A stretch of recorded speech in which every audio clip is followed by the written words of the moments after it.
Bienvenidos, bienvenidas a la Universidad de San Isidro. Ahí estamos dando el ingreso a los que se están sumando a la jornada organizada por la Cátedra de Derecho Político de la Universidad de San Isidro. Ahí veo algunos profesores, a Laura Lombardi. ¿Cómo estás, Laura? Nuestra profesora de ambiental. Qué bueno. Buenas tardes, un A gusto volverlos a Silvana. ver. Qué bueno. A Silvana también, ¿cómo te va?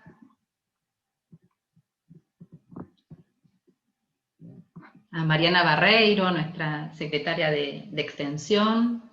Bien, bienvenidos a este espacio de la Universidad de San Isidro, una clase abierta que organiza la Cátedra de Derecho Político de la Universidad de San Isidro, que dirige el doctor Guido Rizzo, nuestro profesor Guido Rizzo y su equipo, el profesor Alejandro Espesot, el profesor Eduardo Pampín y la profesora Estefanía Cuello. Hola Silvana Milo también, nuestra profesora de Derecho Constitucional presente. Bien, y hoy nos reúne el doctor Guido Rizzo y su equipo de profesores para conversar sobre un tema que ya fue transitado el año pasado, cuando este emergente, al que llamamos pandemia, ¿sí?, se hizo presente y nos lleva, digamos, a una situación a la que llamamos de emergencia, y entonces invitamos a nuestros especialistas, ¿no es cierto?, en Derecho Constitucional a conversar el año pasado, a nuestros profesores que habilitaron desde los distintos ámbitos de las áreas disciplinares, ¿no es cierto?, del derecho, que conversaron con nosotros sobre las situaciones de excepción vinculadas con esta situación de emergencia. Hoy, digamos, la Cátedra Abierta de Derecho Político, ¿sí?, invita entonces a conversar nuevamente sobre la emergencia y la Constitución Nacional. Un tema que despierta inquietud, despierta interés en la comunidad en general, en la comunidad universitaria, pero en la comunidad en general. Así que invitamos la cátedra del doctor Guido Rizzo, invitó al profesor Félix Lonigro, abogado, especialista en Derecho Constitucional, profesor de Derecho Constitucional de la UBA, y que es un amigo de la casa, un colaborador constante de la casa también, y bueno, por supuesto Guido Rizzo, profesor, abogado de la UBA, doctor en Ciencias Jurídicas, profesor adjunto regular de Derecho Constitucional también en la UBA, y titular de la Cátedra de Derecho Político de la Universidad de San Isidro, como les comentaba. Bueno, ambos también se dedican a escribir, ¿cierto?, sobre sus áreas de expertise, así que los hemos leído, los seguimos leyendo. Nos gusta encontrarlos también en los medios masivos de comunicación, alertándonos sobre temas de interés y de coyuntura. Así que bueno, si les parece bien, lo que vamos a hacer es lo siguiente, ¿no? En estos cuadraditos de Zoom, en estas reuniones de Zoom hay que ser como prolijos, ¿no?, en las conversaciones para escucharnos, para habilitar la escucha activa, y entonces vamos a escuchar el diálogo entre estos dos especialistas, Félix Lonigro y Guido Rizzo, a partir de preguntas que les vamos a generar. Les voy a hacer preguntas y ellos van a tener 5 minutos más o menos para exponer sus ideas con relación a la pregunta hecha, y en ese diálogo o debate se van a contestar mutuamente, y luego, digamos, mientras tanto, el auditorio tiene el chat habilitado, y en el chat pueden hacer las preguntas que vayan surgiendo a medida que nuestros expositores hablan. Y después los miembros de la cátedra van a recoger esas preguntas al final de las exposiciones, y van a llevar las preguntas a Guido y a Félix, para ver si nos pueden dar alguna respuesta a esas preguntas, a esas inquietudes. Finalmente, Alejandro y Eduardo Pampín, Alejandro Espesot y Eduardo Pampín, harán una síntesis de lo trabajado en esta jornada. Así que si están de acuerdo, y si no lo están también, empezamos con nuestro diálogo sobre emergencia y Constitución Nacional. Y la pregunta que se cae de Maduro, ¿no?, la pregunta que surge es: ¿qué es esto de la emergencia? ¿Qué es lo que emerge con la pandemia, ¿no? ¿Qué es la emergencia? ¿Qué es la situación de emergencia? Bien, si les parece, a nuestros expositores. Guido, Félix. Ahí Soy la que volvió mi comience voz, ¿no? Félix. Ahí estoy bien con Sí, la voz. perfecto, ¿Se perfecto. escucha? No. Bueno. La verdad es que la pandemia ha puesto en la Argentina al derecho pata para arriba. De cualquier manera, estas situaciones de emergencia para nosotros no son desconocidas los argentinos. Hace muchos años que vivimos en emergencia. De distinta índole, pero emergencia al fin. Y sea cual sea la índole de la emergencia, en el fondo siempre lo que subyace es qué se hace frente a una emergencia con la legalidad, qué se hace con el ordenamiento jurídico. Yo siempre digo lo mismo, la Constitución Nacional fue creada con objetivos, y los objetivos están planteados por los constituyentes en el preámbulo. Allí los constituyentes dicen que se escribe una constitución para organizar políticamente al país, pero con el objetivo de constituir la Unión Nacional, de afianzar la justicia, de consolidar la paz interior, de lograr un sistema de defensa común, el bienestar general y la libertad. Por supuesto que la ingenuidad no ha sido tal vez característica de los constituyentes. Se han contemplado situaciones de emergencia. O sea, si bien se preveía que la Constitución tenía que servir para lograr el bien común, el bienestar general y para vivir en paz, porque para eso fue creada una Constitución, para organizar al país al amparo de una ley fundamental, para que los gobernantes no hagan lo que quieran, sino lo que deben hacer en función de lo que establece una norma fundamental, para que nosotros, los habitantes, tengamos la seguridad jurídica de que no va a haber gobernantes que van a hacer lo que quieren, sino que van a gobernar en el contexto de una norma fundamental. Pero el constituyente igual ha previsto situaciones de emergencia, no solamente instituciones de emergencia o institutos de emergencia. Los institutos de emergencia todos los conocemos, están la intervención federal, el estado de sitio, pero también se ha contemplado la posibilidad de que el presidente pueda ejercer atribuciones del Congreso, y que el Congreso le pueda delegar sus potestades al presidente. Bueno, esto desde 1994. La posibilidad de que el presidente de la Nación, de pronto ante determinadas circunstancias, tome decisiones excepcionales, pero siempre dentro del marco de la Constitución. Porque el constituyente, al contemplar emergencias, en definitiva lo que hace es admitir que no siempre se va a vivir en un estado de tranquilidad y que en oportunidades va a ser necesario a veces salirse. Por ejemplo, cuando se declara el estado de sitio, el presidente de la Nación tiene la posibilidad de hacer algo que no tiene en otro momento, que es arrestar a las personas, supongamos, y trasladarlas de un punto al otro del país. Bueno, eso ya lo podremos profundizar o no en algún momento en esta clase si se da. Pero si uno va al diccionario de la Real Academia Española, dice que la emergencia es una situación de peligro ante la cual corresponde una reacción inmediata, ¿no? En este caso, hubo una emergencia pandémica y se necesitaba una reacción inmediata. Y el constituyente ya le estaba brindando al presidente de la Nación la posibilidad de restringir los derechos de los habitantes a través de decretos. Uno se pregunta, pero ¿estaba previsto que el presidente pudiera restringir derechos a través de decretos de necesidad y urgencia? Por ejemplo, la libertad de transitar, la ambulatoria, la libertad de trabajar, etcétera, etcétera. El principio de legalidad en materia de restricción de derechos admite que el presidente pueda, a través de un decreto de necesidad y urgencia, restringir nuestras libertades. Esto me lo han preguntado mucho el año pasado, en los distintos medios. Y yo siempre lo que decía es lo siguiente, miren, los derechos que todos tenemos, son 5 minutos, Laura, los que tengo, ¿no?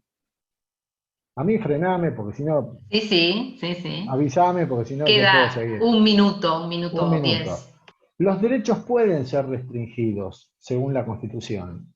Todos los habitantes gozan de los siguientes derechos conforme a las leyes que reglamentan su ejercicio. Eh, pero para que esas restricciones sean válidas se necesita una ley del Congreso y se necesita razonabilidad. O sea que las restricciones limitan los derechos pero no los alteren. Bueno, la cuestión es que el principio de legalidad queda desvirtuado con los decretos de necesidad de urgencia, pero sin embargo nos preguntamos, ¿el presidente puede dictar decretos de necesidad de urgencia reglamentando derechos? Si la Constitución dice que hay 4 temas sobre los cuales el presidente no puede dictarlos, que son temas penales impositivos del régimen electoral y los partidos políticos, pero no dice que no se pueden limitar derechos a través de los DNU. Es todo un debate ese, muy complejo. ¿Y se vio la razonabilidad? Bueno, al principio pensamos que una pandemia, un virus, era un motivo razonable para restringir derechos. El tema es saber si con el transcurso del tiempo esas Claro. restricciones se tornaron razonables, ¿no? Lo dejo ahí para después continuarlo.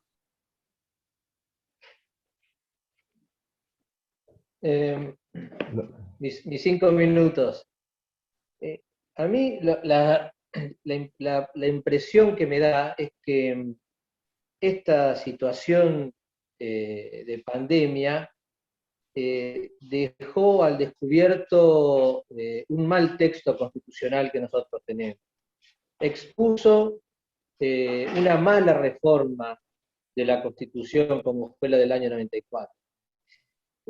Cuando digo mala, no estoy hablando en términos mal y bien. Digo, una reforma que fue pensada, una reforma constitucional que fue pensada desde intereses del poder. En el año 94, si había algo que el pueblo argentino no pedía, no necesitaba, no reclamaba, no exigía, era una reforma constitucional. Habíamos sufrido un atentado terrorista, estaba sucediendo el Mundial de Fútbol del año 94. Bueno, en ese clima, podemos decir confuso, caótico, al poder se le ocurrió reformar el texto de la Constitución. El pueblo, yo suelo decir, nos enteramos por los diarios, ¿no? Es decir, fue una Constitución reformada de arriba hacia abajo, ¿no? A partir de pactos de poder, pura y exclusivamente de pactos de poder, donde el pueblo, donde la ciudadanía no tuvo ninguna participación, ninguna intervención. Fue el poder el que se reunió y pactó reformar la Constitución. A partir de ese presupuesto, tenemos una reforma constitucional que, si fuese un mapa, sería un mapa mojado, un mapa con señales contradictorias, ¿no? Si fuese un camino, sería un camino mal iluminado, con señalización cruzada.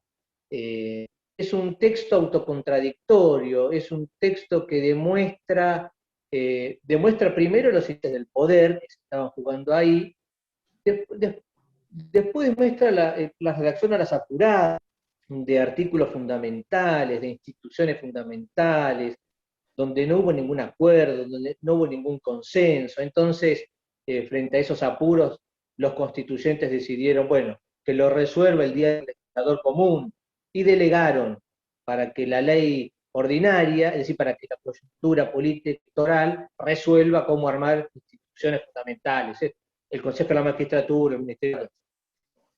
Pero finalmente esa reforma del 94 consolidando toda la vieja maquinaria del poder, toda esa vieja estructura de poder, terminó concentrando más el poder, terminó excluyendo a la ciudadanía de una verdadera participación en las cuestiones constitucionales, y finalmente entonces quedó consolidado un poder decimonónico, un poder pensado para los desafíos que proponía una ciudad en el siglo XVIII y XIX, para las necesidades. ese poder altamente concentrado, en donde, insisto, la ciudadanía no tiene ningún tipo de participación real, ¿no? Entonces, en ese esquema, claro, donde todo lo referente a la utilización del poder está explicado mediante terminología ambigua, vaga, confusa, difusa, es decir, como para que no nos quede bien en claro nada, ¿no? Es decir, que todo sea difícil de entender, de interpretar, finalmente de juzgar y de evaluar. Es decir, no hay ningún parámetro objetivo en la Constitución. Todo tiene que ver con cuestiones, lo razonable, ¿qué? Lo razonable, la proporcionalidad, lo razonable, en fin, todas esas cuestiones, cuando hablamos de la delegación legislativa, de los decretos, de necesidad de urgencia, del veto y la promulgación parcial de las leyes, cuando uno lee esas normas, cuando uno lee el artículo 76, cuando uno lee el artículo 99, uno tiene que pensar que hubo intención de estructurar gramaticalmente, semánticamente esas normas para que el poder pueda utilizarla, como se dice en Italia, a gusto y piacere, ¿no? Finalmente no sabemos qué es emergencia, qué es urgente, qué es es decir, el propio artículo 76, cuando comienza prohibiendo, como también el artículo 99, comienza prohibiendo los institutos, a los 2 renglones los habilita, mediante excepciones también vagas, difusas. Pero, en fin, todo el texto constitucional es vago y difuso, ¿no? Félix comenzó citando parte del preámbulo, y sí, el bienestar general, también difusas, ¿qué es el bienestar general? Sí, tenemos alguna idea de lo que es estar bien y lo que es algo general. Ahora, ¿de qué se trata concretamente? ¿Qué es para cada uno el bienestar? Bueno, también es algo confuso, difuso. Entonces, la constitución que tenemos nosotros es una constitución que quedó presa, quedó atrapada por los intereses del poder, quedó atrapada en esa trampa de la reforma del 94, y la pandemia lo que hizo es exponer esa trampa que fue la reforma del 94, trampa en la que quedó finalmente atrapado el pueblo, ¿no? No el poder. El poder uno puede observar cómo se despliega tranquilamente, donde todas las restricciones cuentan para la ciudadanía, más no para el poder. Entonces, finalmente yo esto no es que me di cuenta por la pandemia, yo lo vengo diciendo, lo tengo escrito, que la Constitución, que la reforma es la gran responsable de los problemas institucionales que tiene la Argentina desde hace muchísimos años. Claro, esta pandemia lo que hizo fue mostrar, eso sí, exponer la caótica reforma a la que nos sometieron a todos los argentinos, ¿no? No sé si me pasé o tengo algún minuto. No, ya estamos excedidos en el minuto.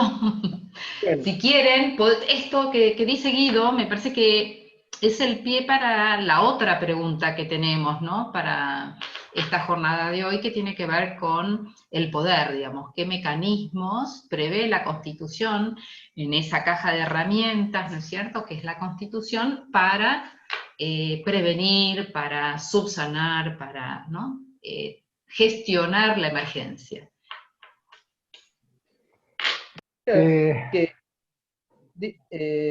Digo solamente esto, que finalmente la Constitución termina siendo el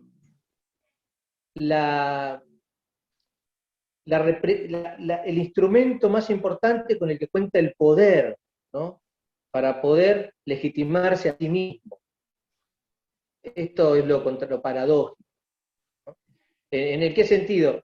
Que ya desde el inicio, quienes participan de la elaboración del texto constitucional fueron las élites, la élite terrateniente, la élite militar, la élite eclesiástica, fueron las élites.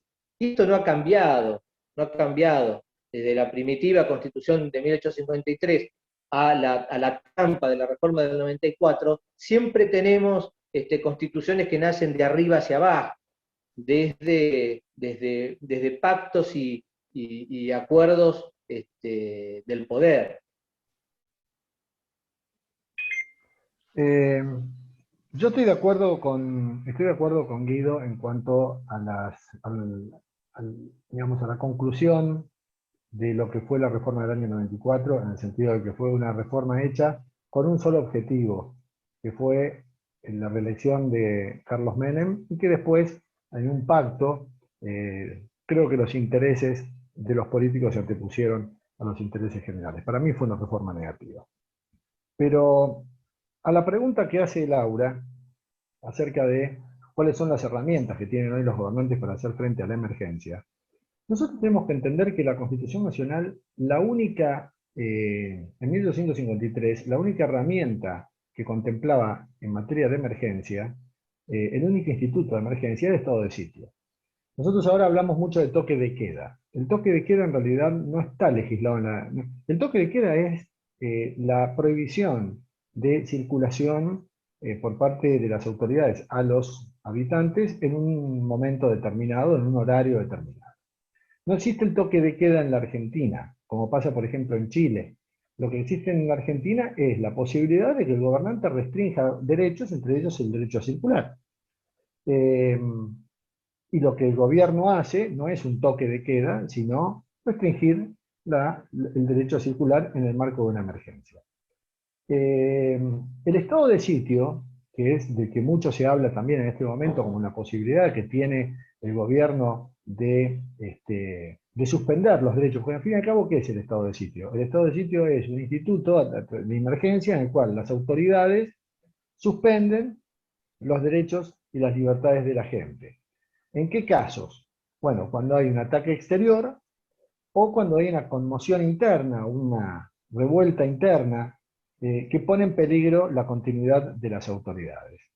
Si es por ataque exterior, quien puede restringir los derechos es el presidente. Si es en caso de conmoción interna, quien lo puede hacer es el Congreso de la Nación. Si el Congreso está en receso y es por conmoción interna, lo hace el presidente, y luego el Congreso lo tiene que ratificar.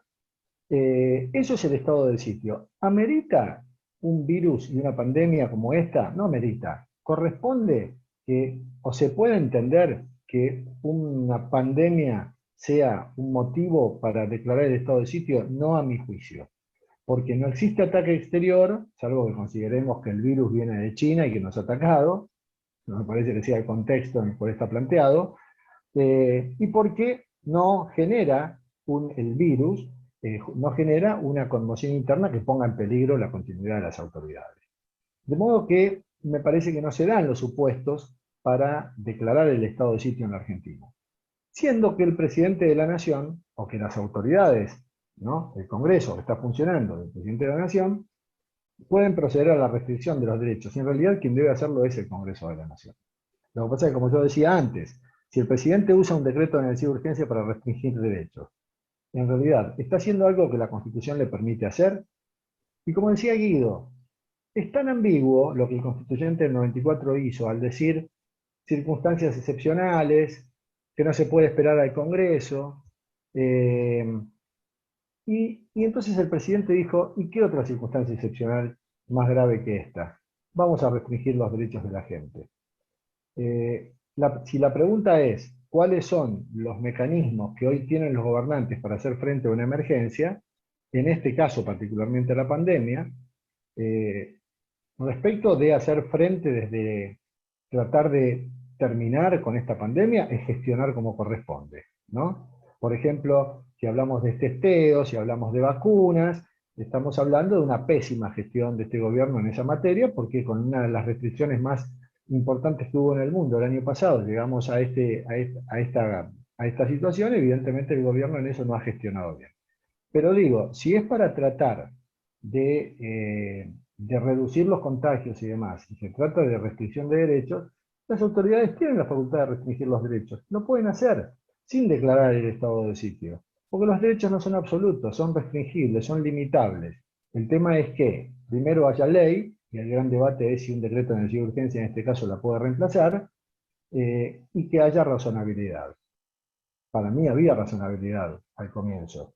El tema es que cuando restringiendo la circulación se está aniquilando también, o se está aniquilando a la gente en otro sentido, entonces me parece que se va perdiendo esa razonabilidad, y entonces ya las restricciones podrían ser declaradas o consideradas inconstitucionales, o porque no hay ley, y esto, insisto, es discutible, teniendo en cuenta la pésima manera en la que el constituyente reguló la existencia de los decretos de necesidad de urgencia, o porque no hay razonabilidad.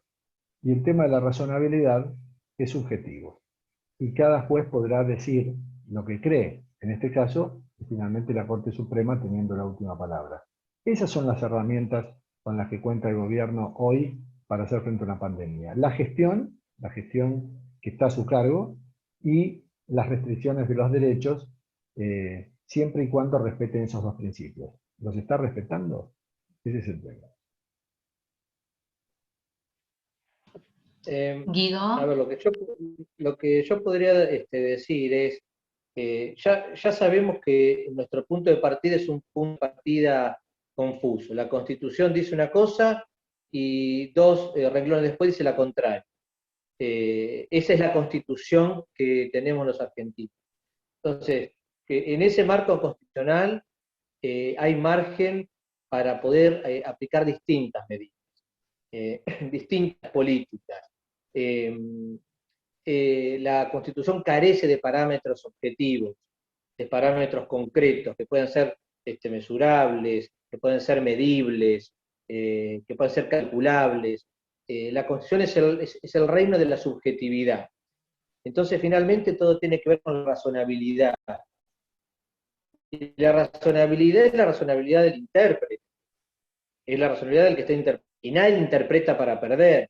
Si se pone a interpretar, interpreta para tener razón. Nadie interpreta un texto para decir, no, no tengo razón.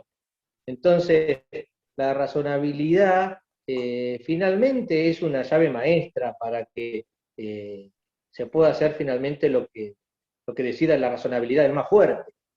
Porque se trata de eso. ¿Cuál es la razonabilidad que se aplica, la que rige? La razonabilidad del intérprete. Y es el que puede interpretar es el que tiene ese poder específico para tener la interpretación de eso.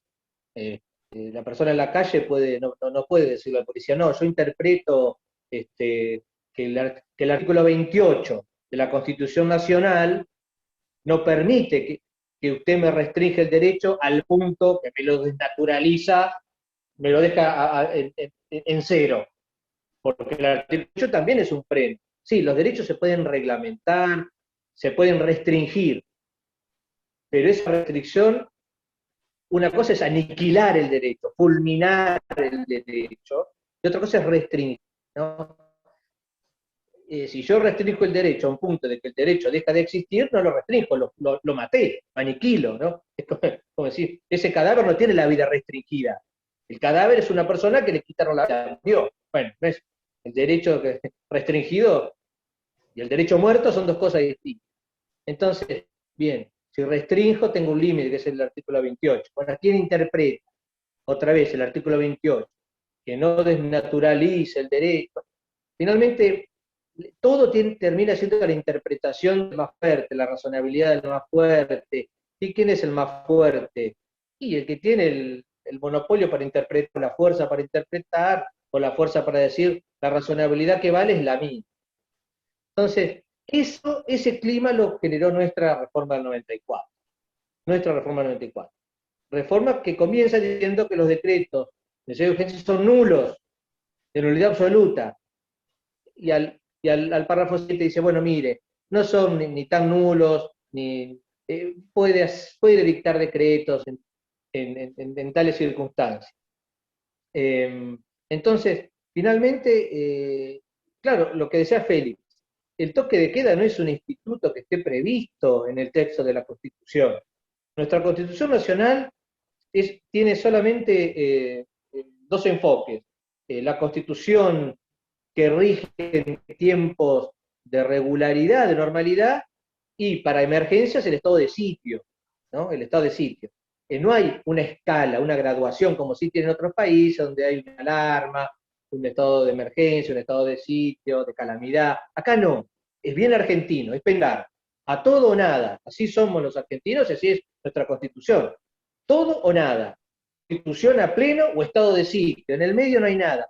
Entonces está bien que de queda, si bien no está contemplado, yo creo que en esta racionalidad así global que nos permite el texto de la Constitución, me resulta saludable aplicarlo, porque es un punto intermedio, en donde colabora a resolver una situación de crisis, pero es una situación de crisis que no justifica un estado de sitio.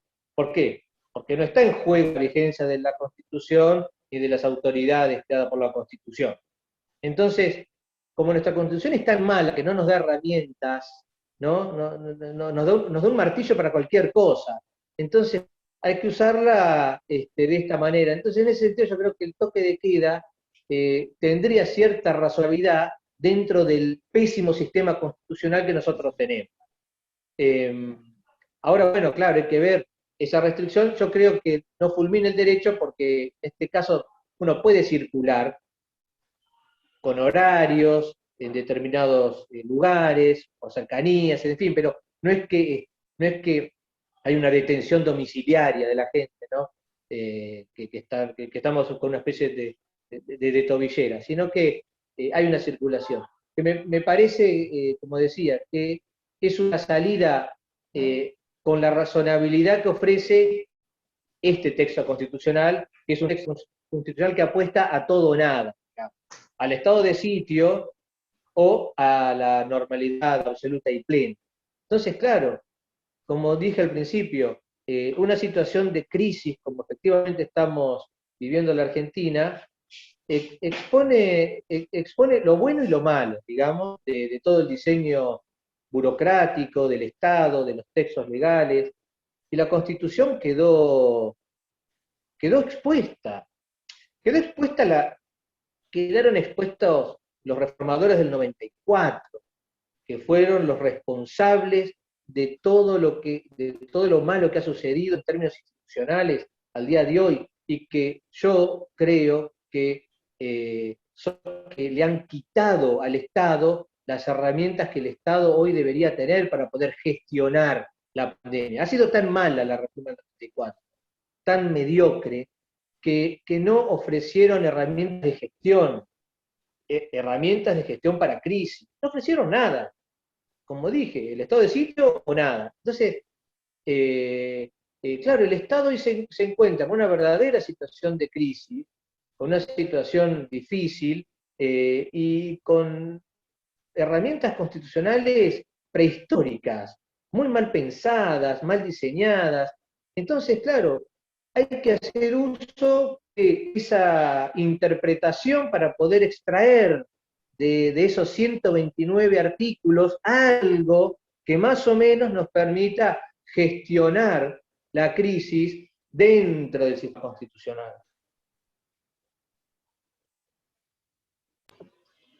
Bien, entonces tenemos una pandemia que hace emerger, por lo que venimos escuchando, digamos, un sistema institucional que se gestó, ¿no es cierto?, en un tiempo en el que, o sin la participación adecuada de la comunidad. Entonces, si vamos a la comunidad, porque vimos que el poder tiene herramientas escasas o herramientas burdas, ¿no? Pareciera ser tiene una topadora o un mega martillo y no tiene herramientas más sutiles, no tiene las herramientas propias de un quirófano, ¿no? Para actuar o intervenir en las diferentes situaciones de emergencia que puede plantear el mundo.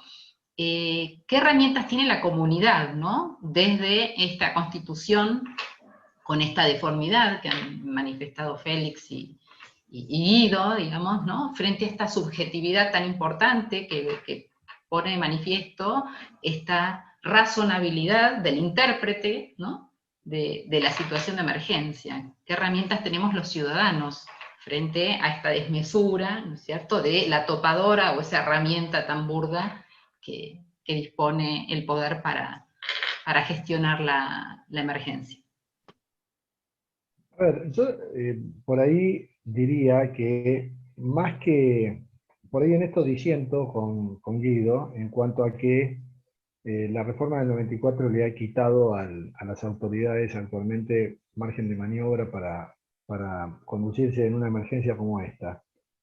Eh, yo creo que sí coincido en que se ha concentrado mucho el poder en el presidente, porque hoy el presidente puede hacer cosas que antes no podía hacer o que en realidad no debía hacer, que es ejercer atribuciones del Congreso de la Nación. Ni le estaba permitido al Congreso delegarle sus potestades al presidente, porque justamente al contrario, la Constitución consideraba que era delictivo, en el artículo 29, y todavía está vigente ese artículo, consideraba que era delictivo que los legisladores voten el traspaso de potestades al presidente, que las potestades legislativas son para el presidente facultades extraordinarias. De manera tal que el constituyente del 53, en ese sentido, era muy estricto. Y luego vino la posibilidad de que el Congreso le pueda delegar esas potestades, en la medida que existe una emergencia pública, en la medida que sean materias de administración.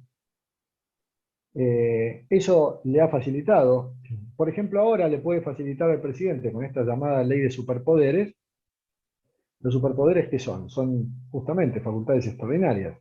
Entonces, si el Congreso ahora tiene la posibilidad de delegarle al presidente, declarando previamente una emergencia, una serie de potestades, eso es gracias a esta reforma del 94, y del mismo modo se le permite al presidente avanzar sobre potestades legislativas, por ejemplo, reglamentar derechos, que antes no lo hubiera podido hacer, y que sin embargo hoy tiene en sus manos decretos de necesidad y urgencia.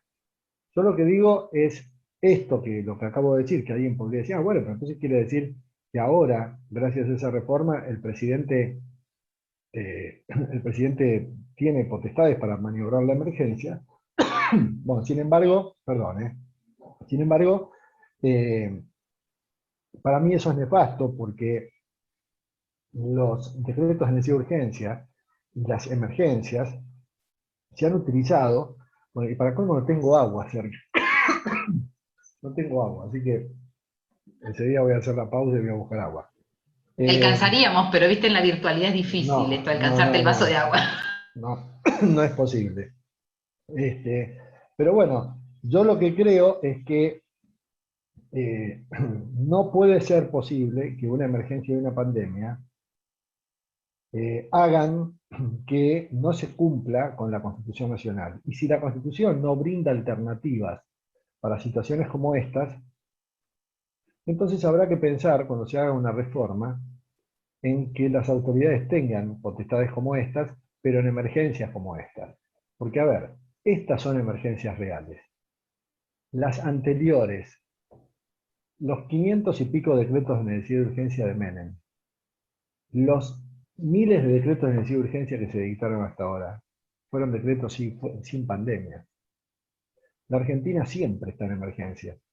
Y el presidente siempre considera que hay circunstancias excepcionales para hacer cosas que no tiene que hacer según la Constitución, y el Congreso siempre considera que hay emergencia suficiente para delegarle sus potestades al presidente de la Nación. Esto lo venimos sufriendo desde hace mucho. Si los argentinos realmente, si la Constitución no estuviera regulada los decretos de urgencia, si no hubiera en la Argentina una emergencia crónica, como existe desde hace años y años, tal vez los constitucionalistas y la gente, cuando se da una situación como esta, digo como esta, no como hoy, digo como el año pasado. Si se da una situación de pandemia como en marzo del 2020, a lo mejor hubiéramos sido menos estrictos a la hora de evaluar algún esquive de la Constitución. Pero señores, acá la pandemia les dio argumento a los gobernantes para hacer más de lo que vienen haciendo siempre.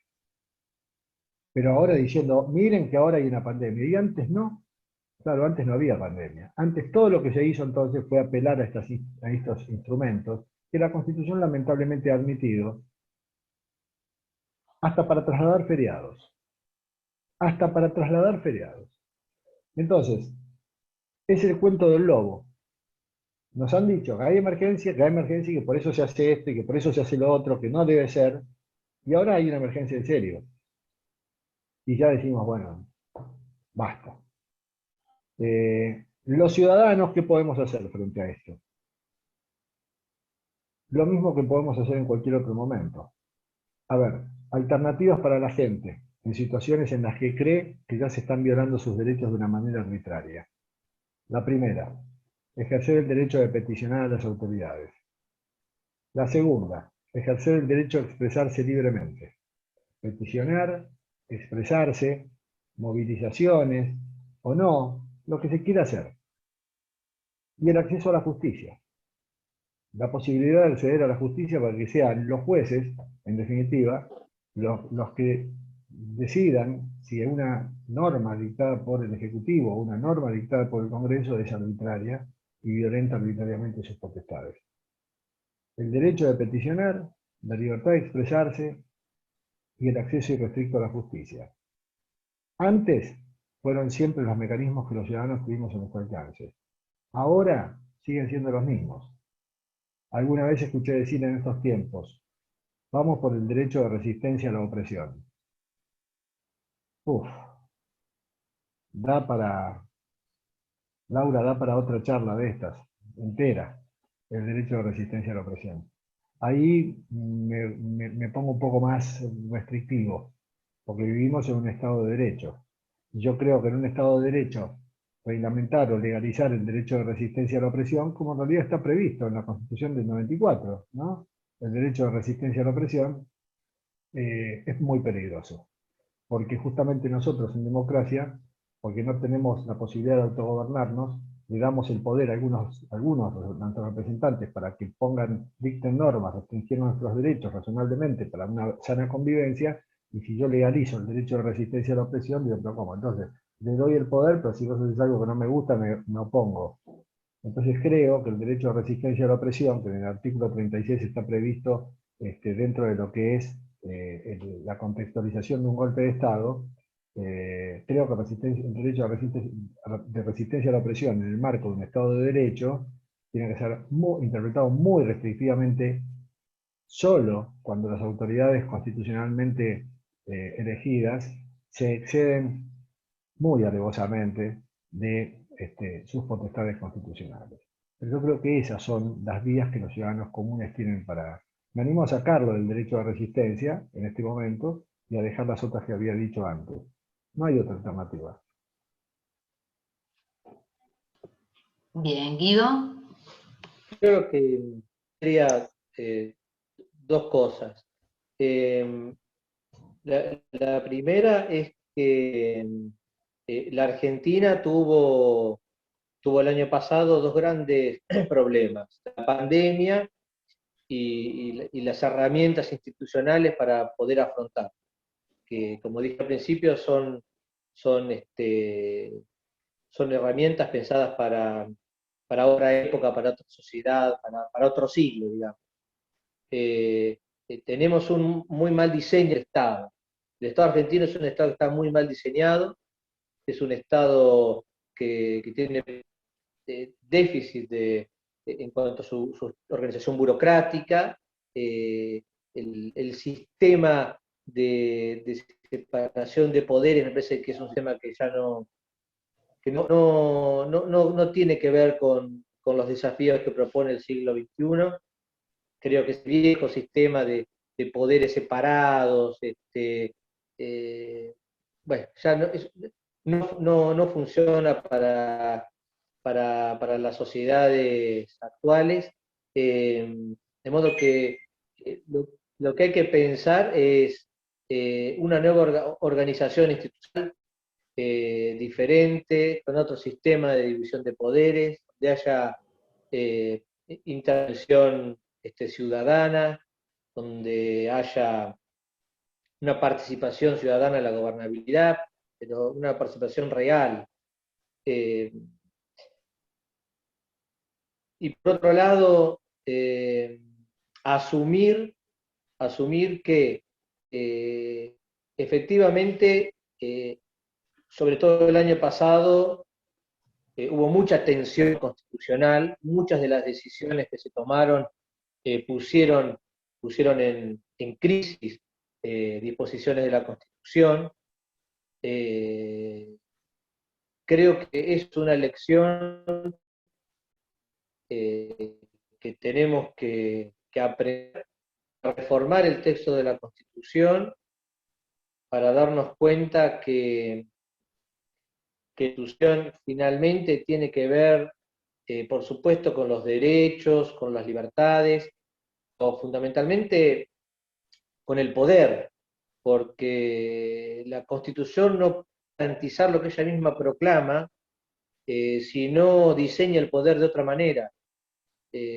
Los derechos están claramente establecidos, el artículo 14, el 14 bis, el 75 y el inciso 22, con todo lo que nos llega desde allí, pero al mismo tiempo el diseño de poder que mantiene la Constitución construye otro sistema democrático.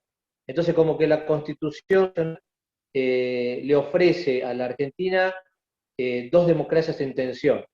Una democracia muy concentrada, una democracia muy cerrada, con un sistema de poder inaccesible, por un lado, una democracia muy conservadora, y por otro lado, casi simbólica, una democracia más abierta, donde están todos estos derechos, libertades, medio ambiente, los derechos del consumidor, y todo esto que sabemos que en la vida real de las personas no tiene tanta gravitación.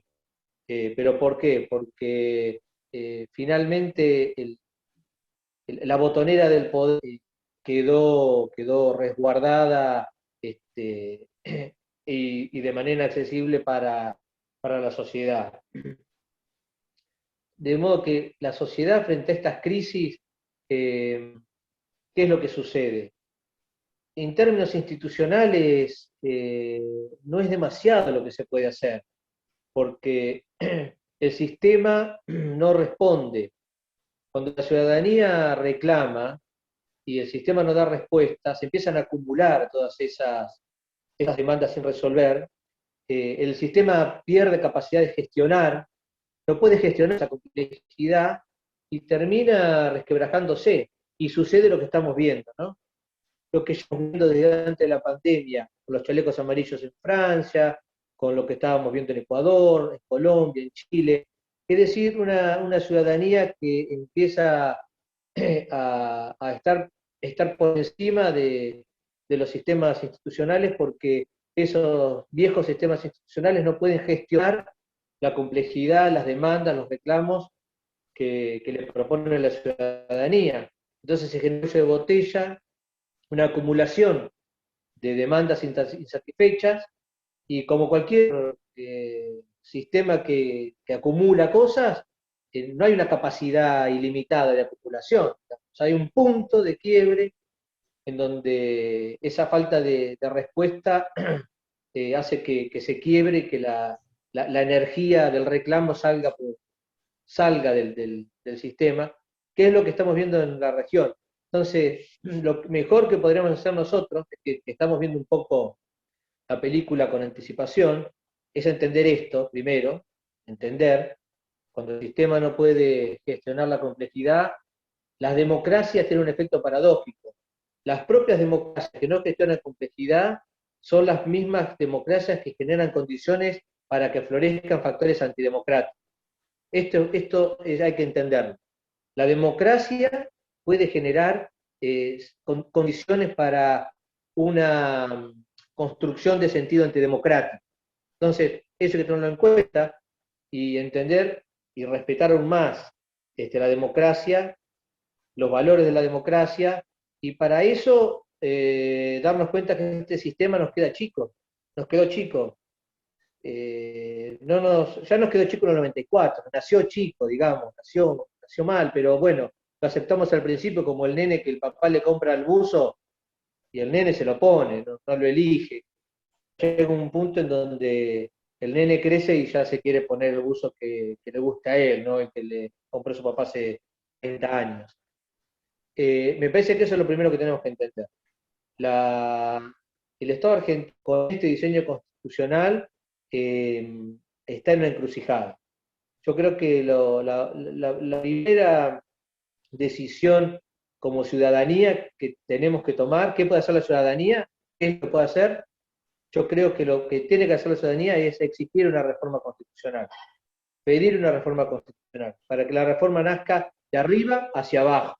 Pero que esta vez nos tienen que oír, porque, como dije al principio, en el 94 el pueblo argentino no quería una reforma, no la pedía, no estaba en su radar, no teníamos la reforma en nuestra agenda como pueblo. Estaba en la agenda del poder, punto. Y nos enteramos mirando por la ventana que nos reformaban la Constitución. Año 94. Poco tiempo después, en el año 2001, ustedes recordarán que hubo una crisis fenomenal, política, social, económica, en donde la gente, ahí sí fue en busca de su momento constituyente social, y en las calles, en las esquinas, en asamblea, a viva voz, pedía una reforma constitucional. Creo que por primera vez Argentina tenía las condiciones suficientes para una reforma constitucional. ¿Qué sucedió? Ese poder que en el 94 nos impuso una reforma, en el 2001 nos negó la reforma. Bien, llegamos aquí. Esta pandemia nos está diciendo, miren, si no modifican el sistema no resiste. Entonces, lo más inteligente que podemos hacer como ciudadanos es pedir, exigir, conquistar nosotros como ciudadanos una nueva Constitución Nacional. A ver, ahí voy a meter un bocadillo, Guido, Laura. Yo sinceramente creo que nunca a la gente le interesó una reforma constitucional, sencillamente porque a la gente no le interesa la Constitución Nacional. Y no solo no le interesa, no la conoce. Entonces, me causaría mucha gracia que hoy al unísono salga todo un pueblo a pedir una reforma. Yo pondría un micrófono en la calle y diría, señores, primero vayan y lean la Constitución. A ver si alguien me puede decir en la Argentina 5 potestades del Congreso, 5, sin decir el cliché ridículo que el Congreso está para dictar leyes. Como si en algún lado en la Constitución dijera que el Congreso tiene atribuciones del Congreso, le corresponde al Congreso dictar leyes. Las leyes son un mero instrumento que al Congreso le sirve para hacer todo lo que tiene que hacer. Y yo pregunto, de las 60, 70 potestades que tiene el Congreso de la Nación, ¿cuántas conoce la gente? Si hasta los estudiantes de Derecho, cuando hay acá estudiantes de Derecho, ¿no? No me van a dejar mentir. Si los estudiantes de Derecho, los profesores de Constitucional les decimos que tienen que estudiar las atribuciones del Congreso, miran el artículo 75, ven que es muy largo, y lo primero que te dicen es, ¿cuántas tenemos que saber? Todas tienen que saber. Mientras la gente no conozca la Constitución, ¿qué reforma o sea, ¿qué reforma va a pedir? Es lo mismo que yo diga, reformame el departamento. ¿Usted lo conoce el departamento? No, no lo conozco. Entonces, ¿qué reforma estás pidiendo del departamento? O sea, yo tengo la percepción de que la Argentina tiene un nivel de cultura cívica pero tan bajo, que cada vez que sale la gente a votar convencionales constituyentes, como lo hizo la última vez el 10 de abril de 1994, para elegir a los que reformaron la Constitución en el 94, van a la elección y no saben qué están votando. A ver, tengan en cuenta esto. Si se reforma la Constitución se necesita, primero, una ley que declare que es necesario modificar la Constitución. Eso lo tiene que sancionar el Congreso y tiene que definir cuáles son los temas que hay que modificar. Una vez que el Congreso dictó una ley diciendo qué temas hay que modificar, luego el presidente tiene que convocar a elecciones y los partidos políticos salen a presentar a sus candidatos con las propuestas de reforma o de no reforma de esos temas, con lo cual la gente, cuando va a votar convencionales constituyentes, cívicamente responsables, lo que tendrían que hacer es, primero, agarrar la ley declarativa de necesidad de reforma, ver cuáles son los temas cuya necesidad de reforma fue prevista o fue dispuesta por el Congreso. Luego, agarrar a cada partido político que presenta candidatos y ver, a ver, usted, con respecto a esto que dice la ley, ¿qué propone hacer? ¿Ustedes creen que en la Argentina, con el 50% de pobres, alguien está en condiciones, hay un 50% de pobres que no le podés pedir que lean la Constitución si no pueden, no llegan a fin, no pueden comer directamente. Y del otro 50%, hay un 40% que no le interesa nada a la Constitución y un 10% que le interesa y no la conocen. O sea, yo creo que finalmente de cada 10 personas hay media que sabe algo de lo que dice la Constitución. Entonces, es terrorífico una reforma constitucional con el procedimiento que está previsto en el artículo 30, porque el pueblo tiene que elegir a sus representantes convencionales constituyentes, pero tiene que entender que está eligiendo. Y para eso tiene que conocer el texto que se quiere reformar. No. Uf, estamos lejísimos de eso, para mí. No coincido, no coincido por distintas razones. Primero, yo no veo el texto de la Constitución como un texto científico, como un texto técnico y que esté monopolizado por la inteligencia jurídica. La Constitución es un texto social, es un texto económico, un texto político, antropológico, es un texto al que cualquiera puede acceder.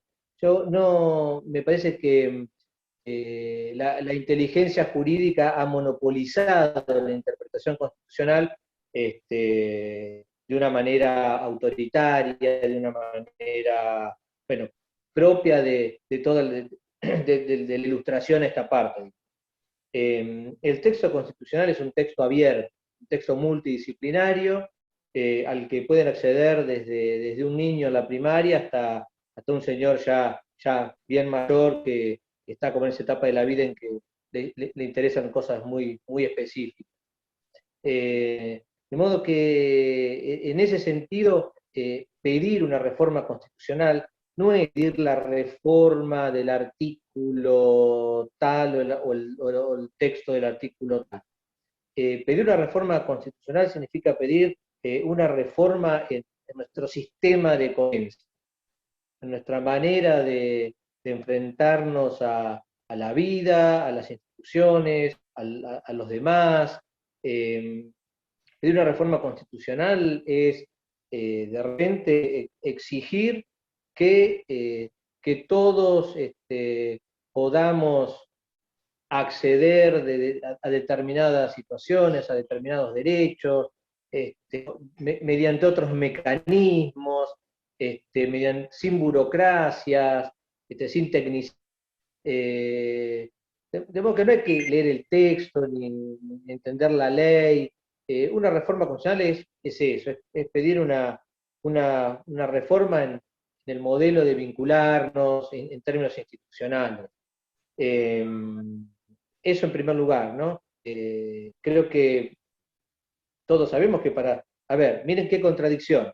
La Constitución está monopolizada por la inteligencia jurídica, por el abogado constitucionalista, pero al mismo tiempo, para ser convencional constituyente, yo no necesito ni ser abogado.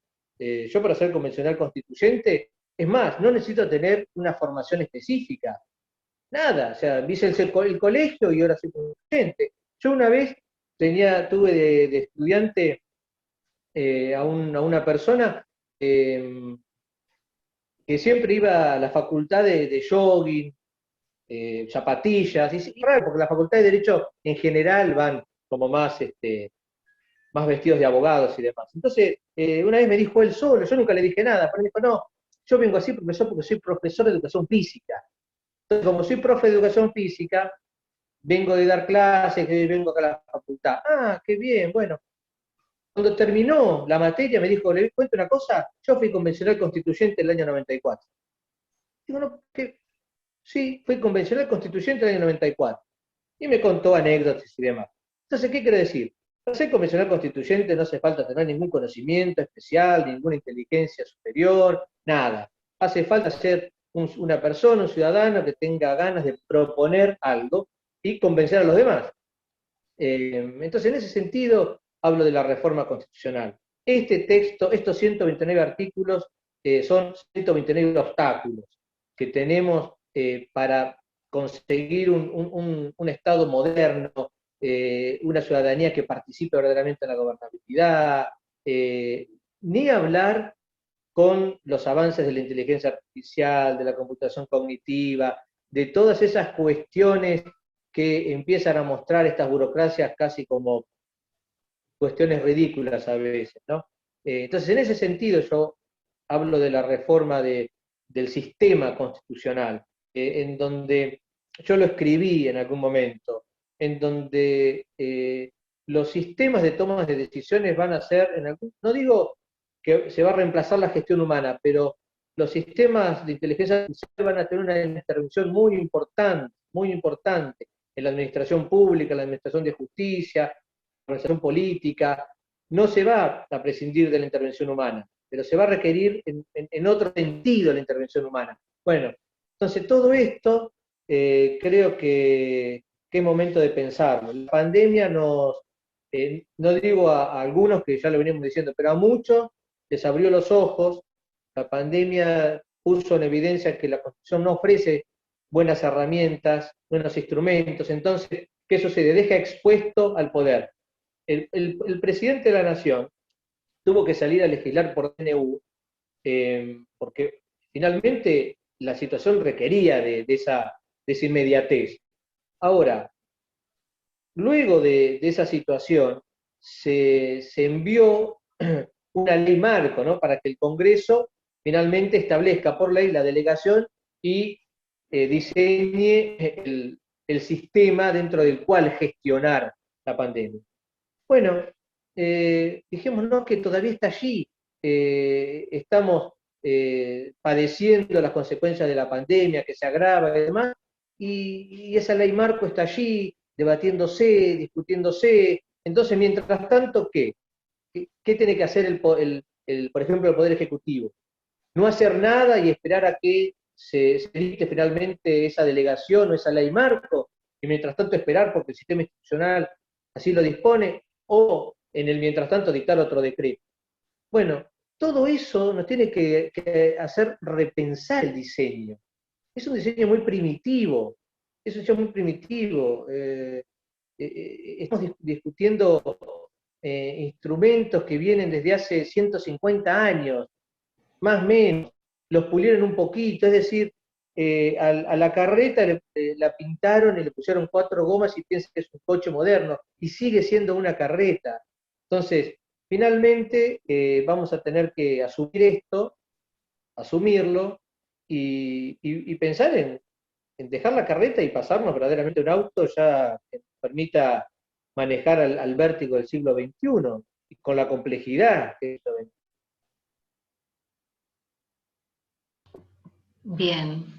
Bien, súper interesante el panorama, porque a un año vista, ¿no?, a un año de pandemia, en estos nuevos encuentros que tienen que ver con la emergencia y los mecanismos institucionales, constitucionales, nos permiten pensar cosas nuevas, ¿no? Lo que funcionó, lo que no funcionó, cómo funciona, pensarnos, ¿no?, en esta Constitución y su caja de herramientas como muy burdas, ¿no?, o no diseñadas para la actualidad. Pensar el sistema de democracia participativa, ¿no?, esa democracia más sustantiva, real, esa construcción de abajo hacia arriba, ¿no? O esa concentración de poder, ¿no?, de la que hablaba también Félix, ¿no?, como diciendo, bueno, es como, ¿no?, una especie de Frankenstein, ¿no?, lo que quedó de mecanismo institucional en la Argentina a partir de esta reforma, ¿no? Si les parece, si están de acuerdo, vamos y en aras de esta participación, ¿no?, ciudadana, vamos a abrir el juego para que Alejandro, para que la profesora Estefanía Cuello, que la vi también por ahí, o que Eduardo Pampín, también miembros de la cátedra, retomen las preguntas que hizo el auditorio, las cuestiones que se les fueron ocurriendo a las personas que están participando, y que nos cuenten entonces cuáles son las preguntas que les hacen a nuestros expositores, a quienes por supuesto agradecemos este diálogo en esta tarde de jueves. Perfecto, Laura, muchas gracias por el pase, no sé si se escucha, creo que sí. Tenemos en principio un par de preguntas para formular. Primero la realiza María Eugenia Berazategui, que hace toda una reflexión respecto a la actuación del Poder Ejecutivo, que ella entiende que básicamente el tema pandemia es un fin político, y voy a la síntesis de la pregunta, ¿no?, concreta. ¿Qué herramientas posee el Poder Judicial para limitar estos atropellos del Poder Ejecutivo? Se refiere a las medidas adoptadas por el Poder Administrador. Hacemos la pregunta y se responde la mesa, como prefieras vos, Laura. Sí. Perfecto, Si querés, para hacerlo como más sencillo, porque no es una pregunta difícil, entonces sumamos las otras preguntas, así después ya la mesa trabaja con todas las inquietudes Bueno, que han tenido. perfecto. Después, Andrea Magallán, bueno, nos escribe que la Corte Suprema no debería dar una interpretación de la Constitución en este marco de la emergencia, en cuanto al alcance de los decretos del Ejecutivo. ¿No debería ser la que guíe, ya que es quien interpreta lo que dice o no dice la Constitución Nacional? Pregunta Andrea, como segundo interrogante de la tarde. Y después vuelve a intervenir María Eugenia, bueno, refiriendo a que la sociedad ya hizo todo su trabajo respecto a las medidas, a su comportamiento, muchas autoridades de este gobierno, iniciamos causas judiciales hace varios años, las pruebas son contundentes, hace un rato. Entonces, ¿qué hace el Poder Judicial que no actúa? Pregunta María Eugenia, después, Andrea. No, perdón, María Eugenia, porque hace una intervención por segunda oportunidad. Alejandro, sí. Está girando todo en derredor a lo que vos dijiste. En definitiva, yo fui siguiendo el chat contigo y, digamos, el planteo que vos hiciste en general es el debate en el chat. Okay. En definitiva, es una ida y vuelta sobre lo mismo. Gira en torno a la actuación de Poder Escuchar. Yo lo trasladaría a la mesa, si ustedes están de acuerdo, para que se opine respecto a las inquietudes de las participantes. Yo, creo que una de estas inquietudes, creo que de María Eugenia Berazategui, ¿no? Me parece que una de estas inquietudes es la que hizo Laura al principio. Una de las preguntas es qué podemos hacer los ciudadanos frente a los atropellos del Poder Ejecutivo cuando suponemos que con sus medidas restringen nuestros derechos y libertades. Y resumo así muy brevemente. Yo insisto en que la posibilidad de expresarse, la posibilidad de peticionar a las autoridades, la petición a las autoridades, el derecho de peticionar a las autoridades previsto en el artículo 14 de la Constitución no es solamente ir con una pancarta, gritar el bombo y qué sé yo. Eso incluye también el derecho de iniciar acciones judiciales, o sea, peticionar a las autoridades de distintas maneras.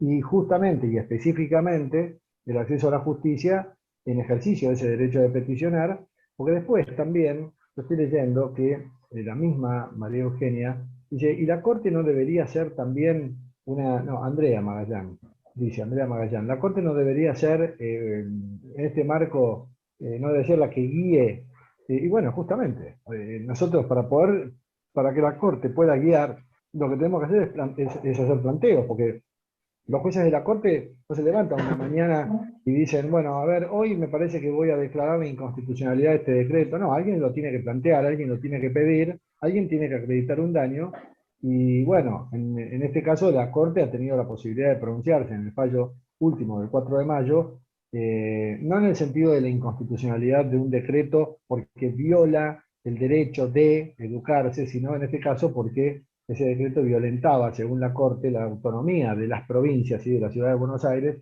que es para la Corte quien debiera administrar todo el tema de la presencialidad educativa y el tema sanitario, por considerar que son facultades concurrentes entre el gobierno de la nación y las provincias, y que cuando hay facultades concurrentes y chocan dos normas, una nacional y una local, debe ser la norma local la que prevalezca a la luz del federalismo que rige en Argentina. Un poco la Corte ahí, en ese caso, y acá pregunta Andrea Magallán, si la Corte no debiera guiar. Bueno, y la Corte, creo que el fallo del 4 de mayo fue una verdadera guía en el sentido de que no fue una declaración de inconstitucionalidad de un decreto que ya había vencido, entonces no declaró la inconstitucionalidad de nada, porque ese decreto que Rodríguez Larreta había cuestionado ya había caducado.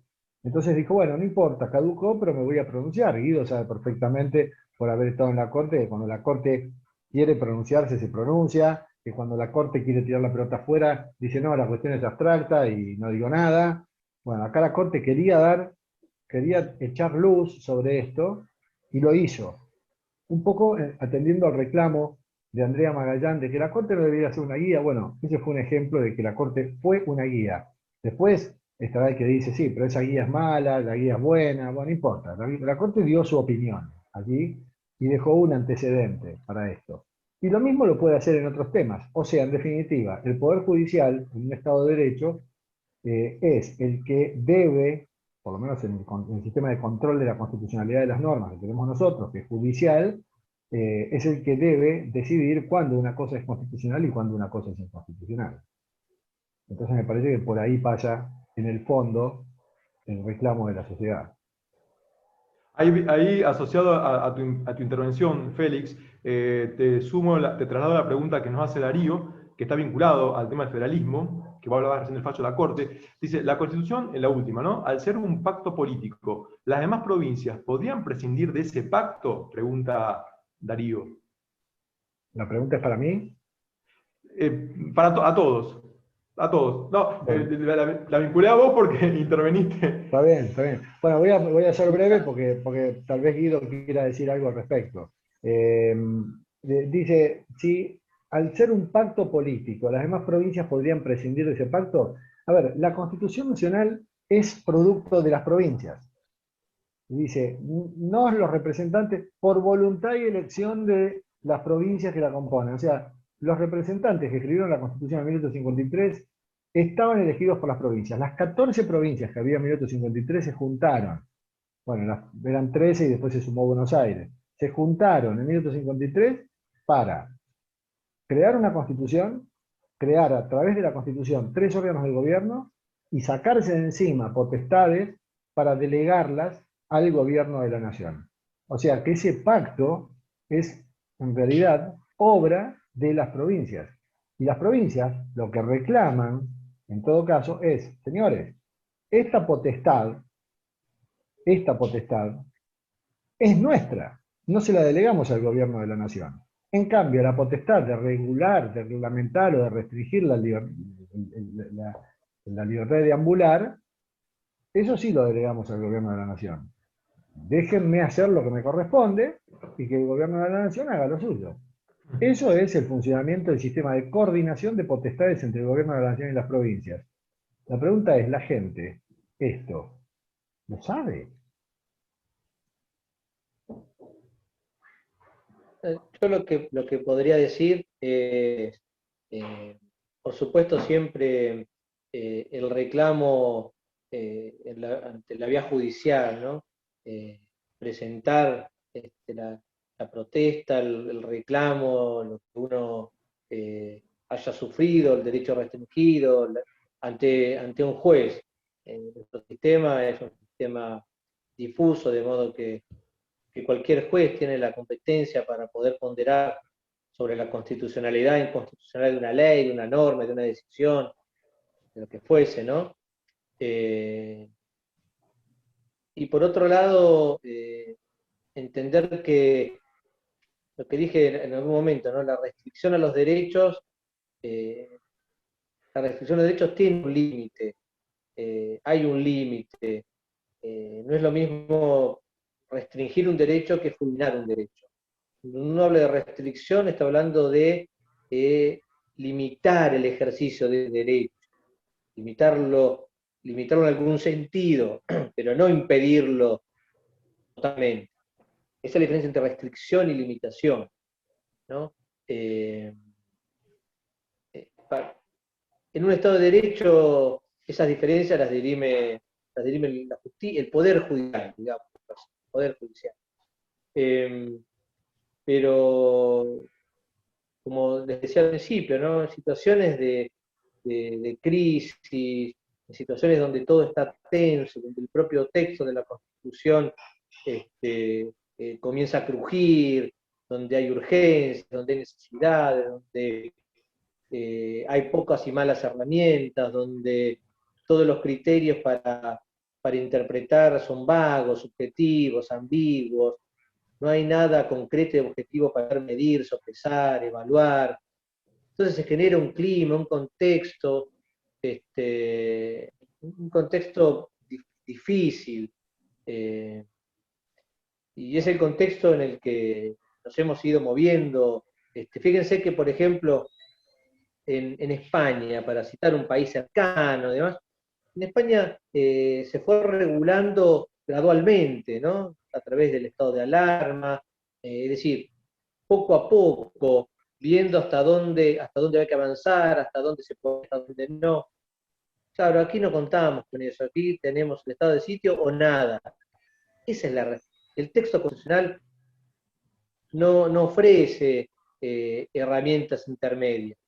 Entonces, bueno, hubo que hacer se hicieron esas interpretaciones con ASPO, DISPO, todas estas cosas, para poder convalidar, legitimar medidas políticas en el marco de una situación crítica. ¿Qué quiere decir? Que yo creo que esta realidad tiene que juridizarse el día de mañana. Con una reforma constitucional, poder traspolar las herramientas que se construyeron pretorianamente, digamos, pasarlas al texto de la Constitución, para que, si estamos en una situación similar, poder contar ya con herramientas que estén previstas, ¿no? Y no tener que improvisar. Y entender esto de reformar, de modernizar el diseño institucional, cuando nos damos cuenta que el diseño institucional no tiene la capacidad suficiente para gestionar la complejidad que las sociedades modernas exigen. Sociedades muy, muy vertiginosas, heterogéneas, cambiantes. Eso genera un sistema de reclamos, de demandas, de necesidades, y todas esas van a parar una misma rejilla, ¿no? Y se satura. Entonces, antes de que eso se sature por completo, hay que reformarlo. Esa me parece que es la mayor lección que en términos constitucionales podemos tomar de esta crisis. Y nada, cuando uno ve que sus derechos están restringidos, más allá de lo que te permite ejercerlo, digamos, bueno, ahí sí, acudir al Poder Judicial en busca de que se restablezca el ejercicio de ese derecho, ¿no? Eso como una de las medidas características de cualquier Estado de Derecho. Bien, bueno, si les parece bien, vamos a hacer como una síntesis un poco de lo que se estuvo trabajando en esta mesa de diálogo en el día de hoy. No sé si Félix o Guido tienen algo más para decir, si no le damos la palabra a Eduardo Pampín, al doctor Eduardo Pampín, miembro de la cátedra del doctor Guido Risso, para que hagan un poco un resumen de lo trabajado. ¿Les parece? Correcto. Perfecto. Bueno, buenas noches. Como observador participante del debate, se puede verificar un debate muy rico, con puntos de coincidencia bastante evidentes en torno al alcance de la reforma del 94, a realmente el interés del pueblo en la reforma del 94, allí hay una coincidencia básica. Después la falta de instrumentos, ¿no? La falta de instrumentos que, bueno, el derecho europeo, especialmente el derecho anglosajón, lo tienen regulado desde hace mucho tiempo, la Riot Act de los británicos, la patria en peligro de los franceses. Estos son un poco los antecedentes de los institutos de emergencia, que a nosotros nos llegan como estado de sitio. Y ese estado de sitio queda cristalizado, queda fosilizado, así como está, y da la impresión, a juicio también de ambos expositores, que es una herramienta demasiado grosera para proceder a la restricción, y no tanto a la restricción, sino a la suspensión de garantías como una medida extremadamente gravosa. Por lo cual, buscar medidas intermedias ha sido en parte el debate jurídico sobre estos aspectos durante la pandemia. Los decretos de necesidad y urgencia, con toda su parafernalia de aprobaciones, reprobaciones, avales en el Congreso y eventuales discusiones, prácticamente es la única herramienta que nos ha quedado. Me da la impresión que también hay cierto acuerdo en esto. El doctor Lonigro habla de principio de legalidad y hace una revisión bastante interesante de estos aspectos, y el rol del Congreso. El doctor Guido Risso discurre en relación a la necesidad de los tiempos del Congreso como inadecuados quizás para resolver lo que la emergencia está solicitando. Bien, en definitiva, por lo menos mi mirada, ¿no?, que es la mirada del doctor Lonigro, la mirada en algún punto del doctor Guido Risso, tiene que ver con una Argentina que vive en emergencias, ¿no? Así Mario Midón habla en su Manual de Derecho Constitucional de la Argentina en emergencia. Dice que tenemos todo el tiempo emergencia sanitaria, emergencia hídrica, emergencia forestal, emergencia económica y de todo tipo y pelaje. Esto nos pone realmente en un debate sobre cuál es entonces la posibilidad que tienen nuestra dirigencia política o nuestras élites, como refería el doctor Guido Risso, de llegar a acuerdos, ¿no? Y bueno, parece que la emergencia funciona siempre como parche. La posibilidad de reformar la Constitución, que es una propuesta del doctor Lonigro, en la cual muchos adherimos, la veo bastante lejana según el consenso reinante y la falta de pacto.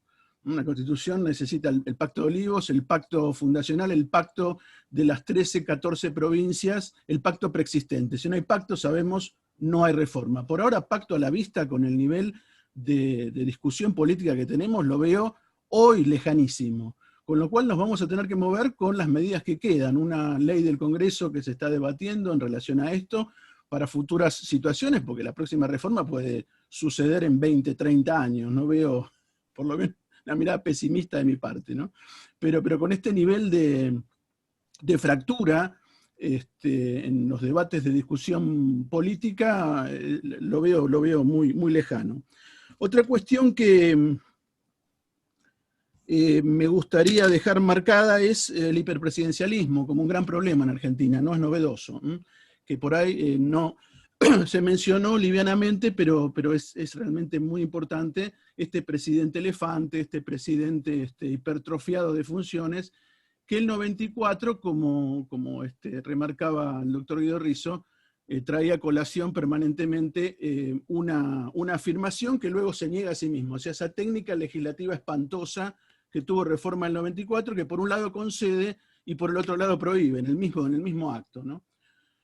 Esto también ha sido una trampa, ha sido el debate entre Alfonsín y Menem, que nos ha llevado a lugares insólitos donde tenemos un jefe de gabinete en un presidencialismo, una cosa bastante extraña. Bueno, pero también habla Midón allí, a mí me gusta parafrasearlo siempre, el engendro mutante, dice en uno de sus artículos de doctrina, que resultó la reforma del 94, ¿no? Por último, me gustaría cerrar, hubo un gran debate de términos, y estos debates de términos nos llevan a una suerte de hermenéutica, ¿no? de verdadera investigación hermenéutica. Como allí el mensajero de los dioses que nos aportaba significado. Así que realizar una investigación hermenéutica implica entrar a los términos de relatividad jurídica que se están usando permanentemente y que utiliza la Constitución. Emergencia, urgencia, tenemos que recurrir, como el doctor Lonigro, la Real Academia, tenemos que recurrir, como manifestaba Guido, también aspectos que tienen que ver con, digamos, estrictos sentidos de las palabras y los vocablos que en los términos jurídicos siempre son vagos y difusos. ¿Pero por qué son vagos y difusos? Porque estas medidas de relatividad jurídica, estos vocablos de relatividad jurídica, emergencia, urgencia, los ha puesto el legislador adrede para hacer uso y abuso de ellos cuando es necesario. Entonces es una ventana, como digo yo a veces cuando hablamos de estos temas, por lo que entra un tren o entra un avión. No es un pequeño espacio, es un enorme espacio de interpretación en la cual se toman ciertas licencias o se calla. Y como bien decía el doctor Lonigro, la Corte o se expresa o no tiene plazos y sine die deja las cosas para vaya a saber qué tiempos, los tiempos de la futuridad, los prontos y próximos tiempos políticos. Así que bueno, esto es un poco lo que yo observé del debate y el cierre que le puedo aportar, así que ha sido un espacio muy rico y les agradezco a ambos disertantes. Bueno, Si les parece entonces, con algún mensaje de optimismo, seguramente la Cátedra de Derecho Político va a organizar nuevamente otro encuentro. Tenemos en ciernes un proceso convencional constituyente en el país trasandino, ¿no? Tal vez podamos aprender algo de esa región y tal vez podamos armar alguna mesa de debate en donde ver, ¿no?, como observadores qué es lo que está pasando allá y aprender algo también. Así que les agradezco a los participantes, a la cátedra del doctor Guido Risso, a Alejandro, a Eduardo, por supuesto a Félix Lonigro como invitado, a la profesora Fania Cuello también, que andaba por ahí, y bueno, nos vemos en el próximo encuentro.